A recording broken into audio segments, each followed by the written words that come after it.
Hello everyone, welcome to visit my channel. The boarding gate incident. The early morning air at Phnom Penh International Airport buzzed with a rhythm only frequent travelers truly understood. Check-ins, trolley wheels screeching, distant calls for final boarding, and impatient sighs. Dara clutched her worn-out backpack close to her chest, the nylon fraying at the edges. The shoulder strap was held together by a patch she had sewn herself last night. Everything about her plain brown blouse, her neatly tied ponytail, her no-brand shoes spoke of simplicity and modesty, but her eyes sparkled with quiet excitement. It was her first time boarding a flight. She had saved for almost a year for this trip, a scholarship conference in Singapore, 3 days of lectures, and a possible job interview that could change her life. Dara had printed out her itinerary, checked in online at a CAF the night before, and even arrived at the airport 3 hours ahead, as advised by a friend. Yet, something gnawed at her. Maybe it was the overly polished terminals, the fast-talking crowd in suits and heels, or the airport staff's brief glances that felt too sharp. Still, she smiled, convincing herself that confidence was enough. She approached the check-in counter with her printed documents and ID card. The uniformed young woman behind the counter barely glanced at her before typing rapidly on the computer. "Your flight is full," the attendant said flatly, without eye contact. "We've overbooked, and we're only accepting priority passengers." Dara blinked. "But I have a confirmed ticket. I checked in online." See, she held out her phone screen and the printed boarding pass. The attendant sighed. "We've had some last-minute upgrades. You're not priority class. There's no seat for you anymore." "I don't understand," Dara said softly. "I booked this flight 2 months ago. I paid in full. I even confirmed this morning." Another staff member, a tall man with an earpiece, walked over. "What's the issue?" "She's on the list, but not in the final manifest." "Low-fare ticket," the woman muttered. The man looked Dara over, his eyes trailing her clothes. "Ma'am, you'll have to step aside. You're holding up the line." "But Dara's voice cracked. She stepped aside as instructed, clutching her documents, her breath quickening. Her heart pounded in her chest, but she tried to keep her face calm. She watched as other passengers, many dressed in business suits and designer bags, walked past her without a glance. Some even got upgraded at the counter with a smile. A few of them were late, yet were still accepted. She approached the counter again after the line thinned. "Please," Dara said gently. "I really need to be on this flight." "I have an important event, ma'am," the woman snapped, more annoyed now. "We've told you." "There's nothing we can do. The flight is full. Go talk to customer service." "But this is the only flight I can afford today." The woman turned to her colleague and whispered something that made both of them smirk. Dara stepped back, face burning. The whispers cut deeper than any direct insult. She had dealt with poverty, hunger, and loneliness, but never had she felt so erased. She wasn't angry. She was invisible. She wandered toward the airline service desk near Gate B3. The man behind the glass window gave her a half-hearted look as she explained the situation again. "You're on a low-cost ticket. We're not responsible for overbooking. Policy's terms and conditions are stated when you book." Next. That was it. No offer to rebook. No apology. Dara slowly backed away, her shoulders sagging. She glanced at the departure screen. Her flight number PV 1223 to Singapore blinked. Final call. She stood near the glass wall, watching the airplane she was meant to board get tucked away from the gate. Her reflection stared back at her, quiet, plain, unimportant. 20 meters away, a middle-aged man in a tailored suit was seated in the executive lounge overlooking the same window. He watched the runway idly, sipping espresso. His assistant leaned toward him. "Mr. Veridon, the Singapore flight is off. We're ahead of schedule today." He gave a short nod and went back to reviewing quarterly earnings. Richard Veridon wasn't just any businessman. He was the founder and majority shareholder of Viera Pacific Airlines, one of Southeast Asia's fastest-growing carriers. He had built the company from scratch after leaving a wealthy American family behind in his 20s to settle in Cambodia and chase aviation dreams. Now in his 50s, elegant with graying temples and calculated charm, he was used to luxury and success, unbeknownst to him. The young woman staring blankly at the tarmac just meters away shared his blood. Dara stepped outside the terminal, the humid air pressing on her face like a weight. She found a bench near the parking lot, opened her backpack, and pulled out the lunchbox her adoptive mother had packed for her: sticky rice, grilled fish, and mango slices. It was meant for her to eat mid-flight. Now, it sat untouched in her lap. A tear slipped down her cheek. She wiped it quickly. She wouldn't cry. She had faced worse. Growing up in a small village near Kampong Tom, she'd learned early on to make do. Her mother, Chenda, was a seamstress who had raised her alone after finding her abandoned as a baby in a woven basket by the riverside. Chenda had taken her in without question, raising her like her own, never revealing anything about Dara's birth family.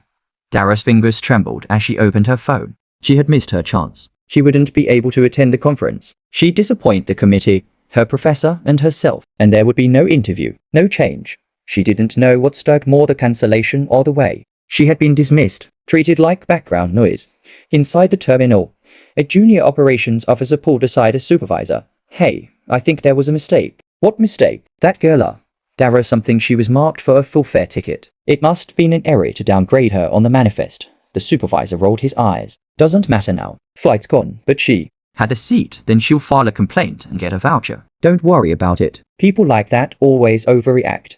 Dara, unaware of this, slowly made her way to the city shuttle bus. She didn't call her mother yet. She couldn't bear to hear the worry in her voice. The sky darkened slightly, and it began to drizzle. She sat at the back of the nearly empty bus, watching raindrops race down the window. She kept asking herself one question. Why wasn't I good enough? She didn't think the world owed her anything. But for once, just once, she wanted to be treated with respect. Not as someone in the way. Not as someone who could be swept aside with a shrug. At that same moment, in a quiet room tucked away in the corner of the terminal, a janitor placed a dropped envelope on the lost and found counter. The envelope was marked with Dara's name in elegant handwriting. It had slipped from her backpack earlier while she stood pleading at the gate. Inside that envelope was a sealed letter. A letter Dara had never read. A letter from Richard Veridan. Whispers from the bus swayed gently as it moved away from the airport, its tired engine humming a low monotone. Dara sat near the back, her head leaning against the smudged window, her breath leaving foggy patches against the glass. The drizzle outside had turned into a steady rain, the sky now a dull grey, echoing her mood. She had never felt this empty. Her fingers fiddled absently with the strap of her backpack, tugging at the loose thread she had stitched earlier. Her mind replayed the moment at the check-in counter again, and again the indifference in the staff's eyes, the final boarding announcement that rang like a mockery, and the helplessness that had settled in her chest like a boulder to be wiped. Time the shuttle bus dropped her off in front of the small alley leading to her neighborhood. Dara was drenched. The city was alive with late afternoon traffic, but her small world in Chamcommon was always quiet. The streets were narrow, lined with potted plants, bikes, and families sitting out under awnings. She walked past them like a ghost, barely noticing the familiar smiles and greetings. Her home stood at the end of the alley, a tiny, two-room structure made of old wood and tin roofing. The smell of jasmine and lemongrass drifted from the kitchen window. It should have been comforting, but today it only twisted her gut with guilt. As she pushed open the creaky door, her adoptive mother, Chenda, looked up from the low dining table. "Dara." Chenda's eyes widened in surprise. "You're back. What happened? Did you forget something?" Dara tried to smile, but her lips quivered. "The flight was full. They didn't let me on." Chenda stood, wiping her hands on her apron. "What do you mean they didn't let you on?" "You had your ticket." Dara nodded, eyes falling to the floor. "They said it was overbooked. Priority passengers first. They said I didn't qualify." Chenda's brows furrowed with confusion and anger. "Did they refund you? Give you another ticket?" "No, nothing. They told me to talk to customer service." "But they just brushed me off too." Chenda exhaled heavily and reached forward, cupping Dara's cheeks with both hands. "Oh, my sweet girl. I'm so sorry. You didn't deserve that. You worked so hard." Dara sat down on the mat. The warmth of home, the scent of her mother's cooking, and the kindness in her voice, it all broke something inside her. She buried her face in her mother's lap and cried, silent tears soaking into the fabric. Chenda gently stroked her hair, letting her cry. "It's not the end," she whispered. "There will be other chances, after dinner, when the rain softened and the crickets returned to their nightly symphony." Dara sat quietly in her room. Her books and notes for the conference were still stacked neatly in her backpack, untouched. Her mind drifted again to the envelope she had brought along, the strange letter she had found in the wooden chest last week. It was supposed to be with her during the trip. Now, she realized with a jolt, it was gone. Her backpack was missing the side pouch where she had kept it. Dara's heart dropped. She searched every pocket, every fold, and every corner of her room. Nothing. The envelope, the letter, it was gone. She ran to the kitchen. "May, do you remember the letter I showed you, the one with the wax seal?" Chenda looked up. Her expression stiffened, but she nodded slowly. "Yes, the one I told you not to open until after the trip. It's gone." Dara whispered. "I must have dropped it." Chenda set down the spoon in her hand, then walked over, drying her fingers. "Maybe that's for the best." Dara blinked. "What?" Chenda sat beside her, sighing deeply. "I wasn't ready to talk about it, but maybe it's time." The soft creak of the fan overhead filled the silence. Dara watched her mother, her heart racing. Chenda didn't speak for a long moment. Then, with a tired breath, she said, "You weren't born in this village, Dara. I found you, left in a basket under the banyan tree by the river. You were just a few days old." Dara's breath caught in her throat. She had always suspected something, but to hear it now, out loud, shattered something in her. I found a necklace with you, Chenda continued, her voice trembling, and that letter. But I never opened it. I was afraid. Afraid that someone would come take you away. Afraid that you belonged to a world that I didn't understand. So, I raised you as mine. Dara stared, eyes wide, her thoughts spinning like a storm. Why didn't you tell me sooner? I was going to, when you were older. But you were always happy. I didn't want to disturb your peace. Dara sat back, stunned. The room suddenly felt smaller, colder. Her identity, the one she had clung to her whole life, now floated like mist before her. I remember the envelope, Chenda whispered. It had initials, I've written on the back. I don't know what it meant, but maybe it was from your father. Dara nodded slowly, dazed. The letter, it was sealed. I never opened it. I wanted to wait until I felt brave enough. Chenda touched her hand. Maybe losing it is fate's way of leading you back to it. The next morning, Dara returned to the airport not to board a flight, but to find the envelope. She stood at the lost and found window for nearly an hour, speaking to a board attendant who seemed uninterested in her plight. It's not here, the man said, flipping through a few folders. We don't keep old papers unless they have value, but it had my name on it, Dara insisted. Please, it's important, he shrugged. Try again next week. Dejected, Dara wandered through the terminal one last time. She passed the same gate, the same check-in desk, the same indifferent faces. Her throat tightened, but she kept walking. Just as she was about to exit the terminal, a young janitor passed her. His eyes met hers briefly, then did a double take. Hey, are you Dara? She froze. Yes. How do you know? I found an envelope yesterday near Gate 2. Had your name on it. I turned it into a woman in a red vest customer service desk. Dara's eyes lit up. Do you know who she was? I think her name's Lena. Try upstairs. She was working the VIP desk today. Dara thanked him and rushed up the escalator. The VIP section was polished and quiet, with sleek glass walls and leather couches. She hesitated near the reception desk. A woman in a red vest looked up. Can I help you? I am looking for someone named Lena. Someone turned in an envelope addressed to me. Lena looked her over. Her eyes narrowed slightly. What was the envelope like? Brown, thick paper, wax seal. It had my name Dara written on the front. Lena paused. Then she reached under the counter and pulled out a drawer. A moment later, she held up a slightly wrinkled envelope. This one? Dara nearly choked. Yes, that's it. Lena examined her ID, then handed it over. The moment Dara held the envelope again, a chill ran through her. She ran her fingers over the wax seal, still unbroken. She didn't wait to get home this time. She walked to a quiet corner in the waiting area, sat down, and gently opened it. Inside was a letter written in English, in neat cursive. My dearest daughter, if you are reading this, then fate has finally allowed us to find one another. I have waited many years with hope and guilt wrapped tightly in my heart. You were born of love, not shame, though the world may never believe it. Your mother was a brilliant woman, strong, kind, and proud. She died shortly after your birth. I buried her with the promise that I would protect you. But I failed. Circumstances forced me to give you away, not out of cruelty, but to keep you safe. There were threats. People who would use you as leverage against me. I gave you to someone I trusted, hoping they would raise you with love. And I have watched from afar, through reports and distant whispers. You've grown into a woman beyond anything I could have imagined. If you wish to find me, bring this letter to the head office of Viera Pacific Airlines. Ask for Richard Veridon. He is your father. I am your father, with all the love I've never had the right to show. Olive Dara stared at the paper, her hands trembling. The words blurred as tears filled her eyes. Richard Veridon. The name burned into her mind. The founder, the CEO, the face she had seen in business magazines, news articles, and airport screens. Her father. She stood, numb, disoriented. She walked out of the terminal without thinking. The letter clutched to her chest. Everything had changed. Her entire life had just been rewritten by ink on paper.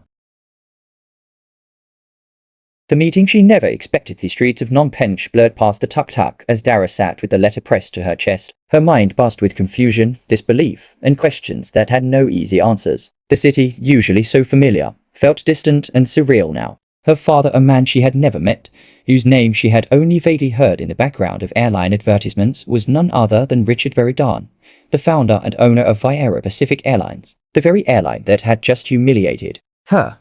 Was it a joke? A mistake? Could it be a cruel fantasy her mind created from exhaustion and heartbreak? But the letter felt real. The wax seal, the handwriting, the weight of the truth in every word. No one else could have known such details. Back home, she laid the letter out on the wooden table and read it again and again. Chenda sat across from her, silent, watching the storm of emotion on her daughter's face. It's him, Dara finally whispered. The man who left me. The man who loved my mother. The man who owns the airline. He's my father. Chenda reached out and squeezed her hand. I had my suspicions, but I didn't know for sure. I only ever knew you were meant for more than this little alley, Dara. What am I supposed to do now? She asked. Just show up at his office with this letter? What if he doesn't? Believe me. What if he doesn't want to see me? Chenda looked deep into her eyes. Dara, if he's the man who wrote this, he already wanted to see you. It's you who has to decide whether you want to see him. Dara didn't sleep the night. She lay awake, staring at the ceiling, questions filling the air like heat in a closed room. She remembered the cold eyes of the airline staff who had denied her, the way she had been cast aside like a burden, and the cruel irony that the man who owned everything she was denied was the one who gave her life.by morning. Her mind was made up. She borrowed her mother's best pressed blouse, ironed her plain trousers, and tied her hair in a neat low bun. She looked herself over in the cracked mirror, nervous, yes, but determined to the entrance of Viera Pacific's corporate office, a towering glass building nestled in the center of Phnom Penh's financial district.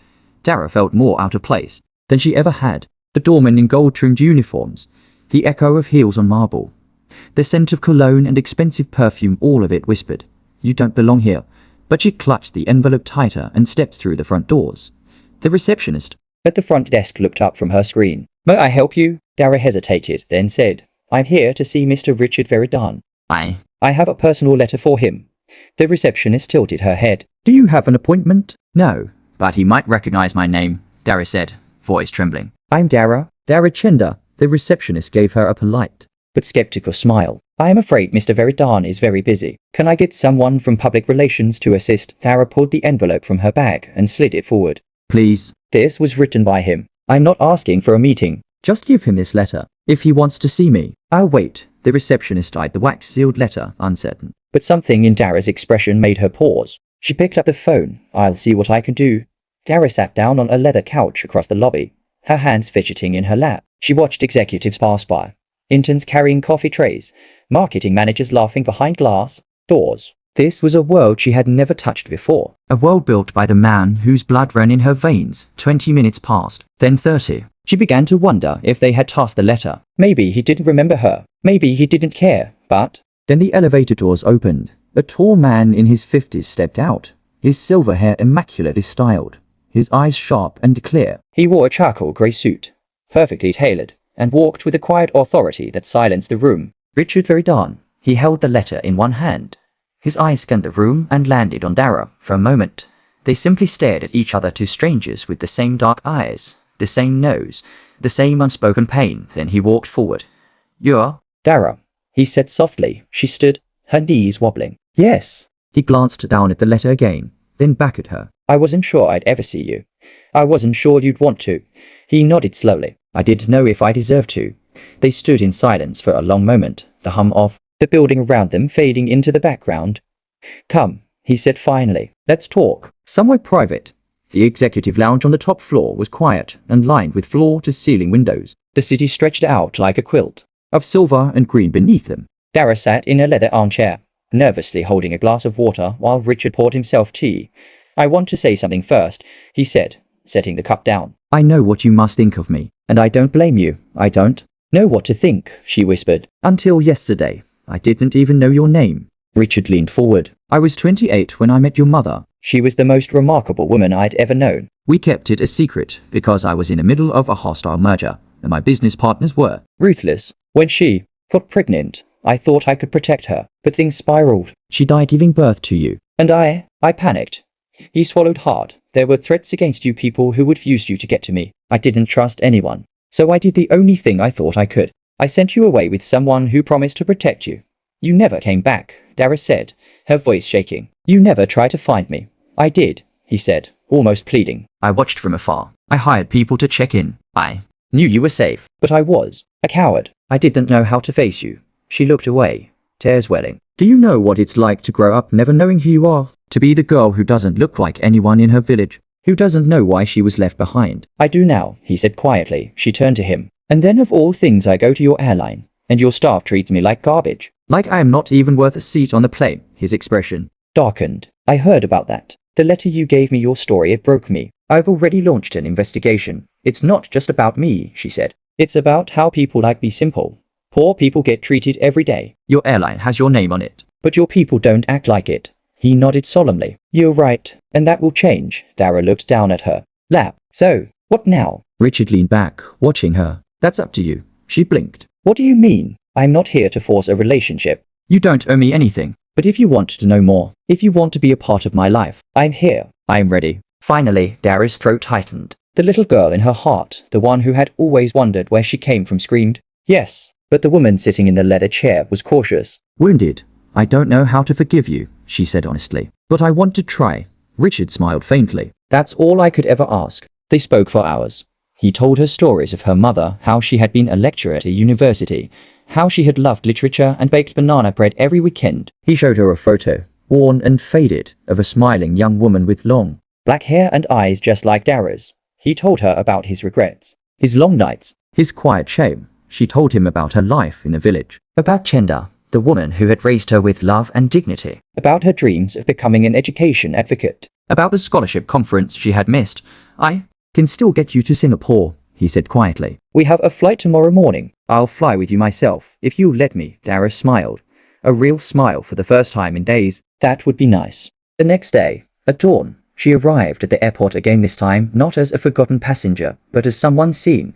The same staff who had sneered at her before now bowed respectfully. Richard stood beside her, proudly introducing her to everyone as his daughter. The looks of shock, of guilt, of awe, they washed over her. But she didn't drink them in. She wasn't here for revenge. She wasn't here for status. She was here to find herself. As the private jet soared into the sky, the city shrinking below. Dara sat by the window, her heart full. She didn't know what the future held, but for the first time, she was ready to meet it.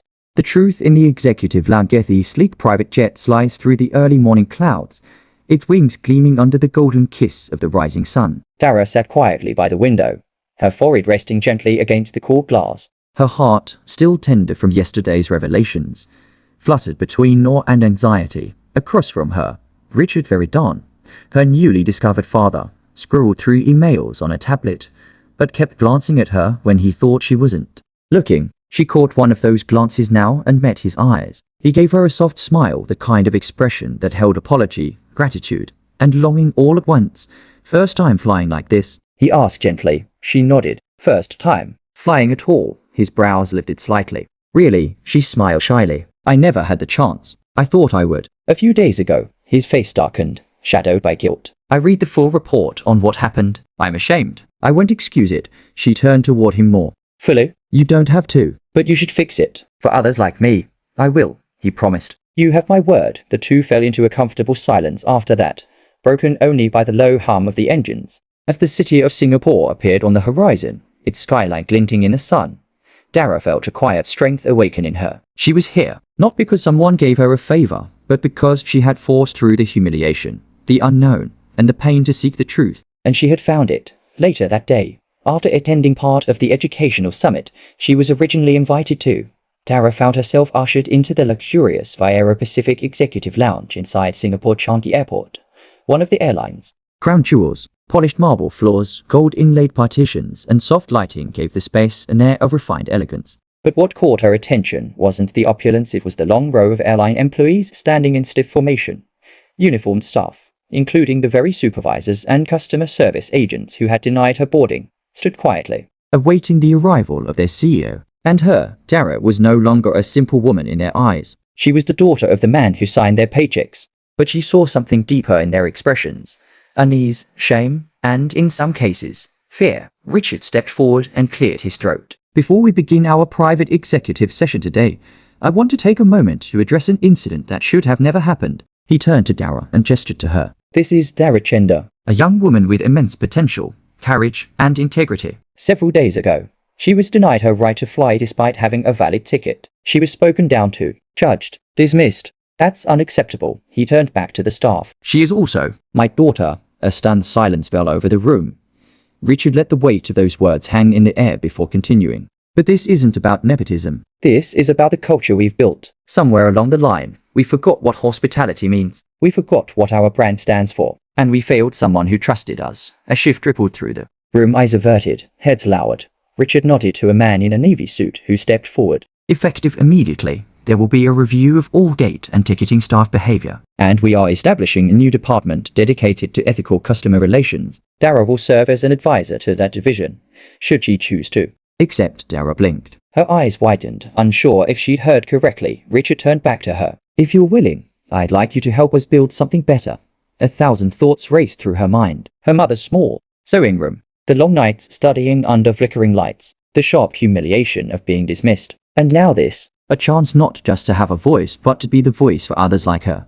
She swallowed hard. I don't have the experience. You have more than they do, Richard said. You've lived it. A hush of murmured agreement filled the air. Dara slowly nodded. Okay, I'll do it. The staff began to clap soft at first, but slowly rising into polite, respectful applause. But one face in the crowd did not clap. The supervisor who had turned her away at the check-in counter, the man who had laughed at her clothes and dismissed her without a glance, stood stone-faced, red creeping into his cheeks. Richard stepped toward him. Mr. Heng, would you like to apologize now or later? The man stiffened. Sir, I was just following overbooking protocol. She didn't qualify for standby priority. Did you even look at her name? Richard asked coolly. No, I didn't know. That's not the point. She could have been anyone. A grandmother, a student, a single mother, and you still would have treated her that way. This isn't just about who she is to me. It's about how you failed a passenger. The man's shoulders sagged. I'm sorry, Miss Dara. I truly am. Dara looked at him quietly. I hope you treat the next person better, even if they're not someone's daughter. Over the next few days, Dara was flown back to Cambodia and offered temporary residence in a furnished apartment near the Viera Pacific Regional Office. At first, it was overwhelming. She was just a village girl who had spent her life budgeting every riel. And now, he was surrounded by people who scheduled meetings through assistants and wore luxury watches that could pay her rent for a year. But slowly, she found her place. With Richard's help, she began drafting her ideas. Fairer customer treatment policies, priority consideration for low-income travelers on scholarship or medical trips, multilingual staff training, feedback forms that actually meant something. Her voice grew stronger with every meeting. Her confidence, once shattered, became her armor. She kept in close contact with Chenda, who visited her weekly and sat like a proud mother during meetings. Richard had formally acknowledged Dara as his daughter in company records, not to claim her, but to honor her. The day the company's ethics division was officially launched, Dara stood beside her father in the very same lounge where everything had begun. Reporters gathered. Photos were taken, but for Dara, the most important part was not the cameras. It was the young woman who approached her afterward, a traveler with dust-streaked sandals, carrying a tattered backpack, who said in a trembling voice, "Thank you. I saw your story. I'm flying for the first time today. And they treated me kindly because of you. That, more than any title,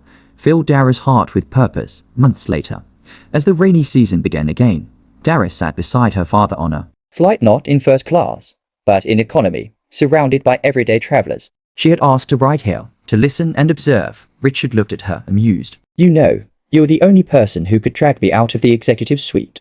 She grinned. And you needed it. They clinked plastic cups of juice. He studied her a moment longer, then said, Your mother would be proud of you. Dara smiled, eyes misty. I hope so. I'm proud of her too. The sky outside glowed with fading sunlight. The clouds below looked like fields of snow. Dara leaned back in her seat, watching the horizon with steady eyes. She had once been a girl no one noticed. A girl denied a seat, denied identity. Now, she was a woman of both worlds, simple, yet strong, humble, yet heard, and she was finally going places. The end. Thank you for visiting my channel. Help subscribe my channel to get newer stories.